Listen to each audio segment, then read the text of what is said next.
അതിൽ നിങ്ങളൊരു സ്വപ്നമാണല്ലോ. അതിനുവേണ്ടിയാണല്ലോ കുറേ കാലമായിട്ട് ഇങ്ങനെ നിങ്ങൾ ഭയങ്കരമായി പണിയെടുത്തുകൊണ്ടിരിക്കുന്നത്. ഞങ്ങൾ ഏതെങ്കിലും ഒരാൾ മാറുന്നതോ ഒരാൾ കൂട്ടുചേരുന്നതോ ഒന്നുമല്ല.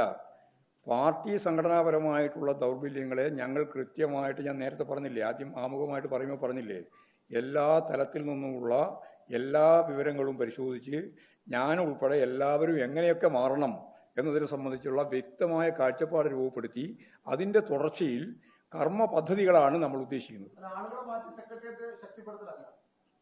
അത് നിങ്ങളുടെ അതൊന്നും ഞാനിപ്പോൾ പറയുന്നില്ല. അതെല്ലാം സംബന്ധിച്ച് ഞങ്ങൾ ചർച്ച ചെയ്ത് ആവശ്യമായ നിലപാട് സ്വീകരിക്കും. വേണ്ടിവരെങ്കിൽ അങ്ങനെ എടുക്കാം. പക്ഷേ അതാണ് ഉദ്ദേശം എന്നുള്ള രീതിയിൽ നിങ്ങൾ പ്രചരിപ്പിക്കേണ്ടത്. നിങ്ങൾ പ്രചരിപ്പിച്ചുകൊണ്ടിരിക്കുന്നതാണ്. കാലം ആവശ്യപ്പെടുന്നതല്ല, അതിൻ്റെ അപ്പുറത്തുള്ള മാറ്റമാണ് ഞങ്ങൾ ഉദ്ദേശിക്കുന്നത്. അതിൻ്റെ അപ്പുറത്തുള്ള മാറ്റമാണ്. ആള് മാറുന്നതുകൊണ്ട് ആണോ മാറ്റം ഉണ്ടാകുക? മാറ്റം എന്ന് പറഞ്ഞാൽ എന്താ? നമുക്കെല്ലാവർക്കും അറിയാലോ, മാറ്റം എന്ന് പറഞ്ഞാൽ എല്ലാം മാറിക്കൊണ്ടിരിക്കുകയാണ്. മാറ്റത്തിന് വിധേയമാവാത്ത ഒരാളും തന്നെ നമ്മുടെ നാട്ടിലും പ്രപഞ്ചത്തിലും ഇല്ല. എല്ലാം മാറിക്കൊണ്ടിരിക്കുകയാണ്. എല്ലാവരെയും മാറ്റാനാണ് ഉദ്ദേശിക്കുന്നത്. എല്ലാവരുടെയും മാറ്റം എന്ന് പറയുന്നത് എല്ലാവരുടെയും മനസ്സ്, അവരുടെ നിലപാട് ഒക്കെ മാറ്റത്തിന് വിധേയമായി മുമ്പോട്ടേക്ക് പോകേണ്ടിയുണ്ട്. അങ്ങനെ മുന്നോട്ടേക്ക് പോകും. യെസ്. അത് നിങ്ങൾ ചില ആഗ്രഹം മാത്രം.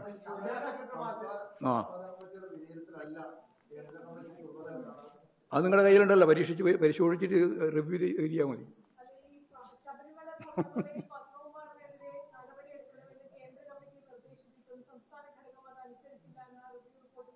അങ്ങനെ പറഞ്ഞിട്ടില്ല. റിവ്യൂ റിപ്പോർട്ട് നന്നായി വായിച്ചു നോക്കിയാൽ മതി.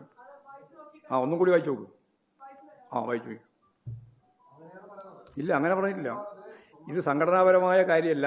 അവരുടെ നിർദ്ദേശങ്ങളും അതുപോലെ തന്നെ കാര്യങ്ങളും എല്ലാം പാർട്ടി പരിശോധിച്ചുകൊണ്ടാണ് പാർട്ടി നിലപാട് സ്വീകരിച്ച് മുമ്പോട്ടേക്ക് പോവുക. അങ്ങനെയാണ് പാർട്ടി നിലപാട്. പാർട്ടി സെൻട്രൽ കമ്മിറ്റി പറയുന്നത്, പാർട്ടി PB പറയുന്നത് ഒക്കെ ശ്രദ്ധിച്ചുകൊണ്ട് അതിനടിസ്ഥാനപ്പെടുത്തി നിലപാടുകൾ സ്വീകരിച്ചുകൊണ്ടാണ് പാർട്ടി പൊതുവെ മുന്നോട്ടേക്ക് പോവുക. അതാണ് പാർട്ടി പറഞ്ഞത്. ആയിക്കോട്ടെ, അതൊക്കെ ഞങ്ങൾ വായിച്ചതല്ലേ.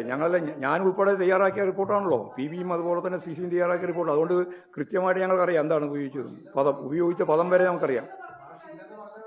അല്ല, ഇല്ലെന്ന് പറഞ്ഞതല്ല, ഞാൻ ഇല്ല എന്നല്ല പറഞ്ഞത്. അതായത് സെൻട്രൽ കമ്മിറ്റിയുടെ, PB തയ്യാറാക്കി സെൻട്രൽ കമ്മിറ്റിയുടെ മുമ്പിൽ വെച്ച് അവിടെ ചർച്ച ചെയ്ത് തീരുമാനിച്ചു വന്ന രാഷ്ട്രീയമായ റിവ്യൂ, ആ റിവ്യൂ റിപ്പോർട്ട് കൂടി ചേർത്തുകൊണ്ടാണ് പാർട്ടി മുന്നോട്ടേക്ക് പോവുക എന്നാണ് പറഞ്ഞത്.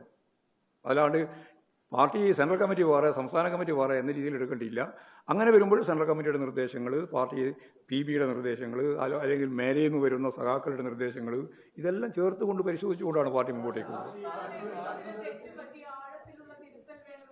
ആഴത്തിലുള്ള തിരുത്തൽ വേണമെന്ന് തന്നെയാണ് പാർട്ടി സംസ്ഥാന കമ്മിറ്റി ഉടനീളം പറഞ്ഞത്, സെൻട്രൽ കമ്മിറ്റിയും പറഞ്ഞത്. ഒരു സംശയമില്ല. എല്ലാം പറഞ്ഞിട്ടുണ്ട്. ഞങ്ങൾ തന്നെ പറഞ്ഞിട്ടുള്ളത്, സംസ്ഥാന കമ്മിറ്റി തന്നെ പറഞ്ഞു.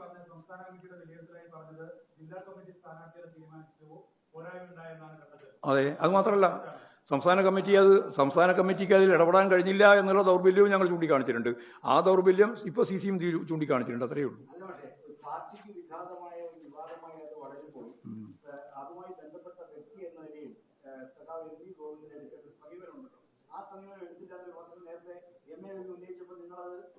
അല്ല, അതിൽ പാർട്ടി സംഘടനാപരമായ നിലപാട് ഏതെങ്കിലും ഒരു വ്യക്തിക്ക് പറ്റിയ പെശകായിട്ട് ഇതിനെ കാണേണ്ടതില്ല എന്ന് തന്നെയാണ്. പാർട്ടി ജില്ലാ കമ്മിറ്റി തീരുമാനിച്ചു കൊണ്ടുവന്ന ഒരു തീരുമാനം, ആ തീരുമാനത്തിന് അംഗീകാരം കൊടുത്ത സംസ്ഥാന സെക്രട്ടേറിയറ്റ്, സംസ്ഥാന കമ്മിറ്റി, സ്വാഭാവികമായിട്ടും ആ ഒരു നിലപാടിൽ അവിടെ ചർച്ച ചെയ്തപ്പോൾ ദൗർബല്യം ഉണ്ടായിട്ടുണ്ടെന്ന് കണ്ടു. ആ ദൗർബല്യം പരിഹരിക്കാൻ സംസ്ഥാന കമ്മിറ്റിയും കഴിഞ്ഞിട്ടില്ല എന്ന് സംസ്ഥാന കമ്മിറ്റിയും വിലയിരുത്തി. സെൻട്രൽ കമ്മിറ്റി അത് കൃത്യമായിട്ട് ചൂണ്ടിക്കാണിക്കുകയും ചെയ്തു. ഇത്രയേ ഉള്ളൂ. അതിൽ മറ്റു കാര്യങ്ങളൊന്നും അതിൻ്റെ ഭാഗമായിട്ട് വിശദീകരിക്കാനില്ല.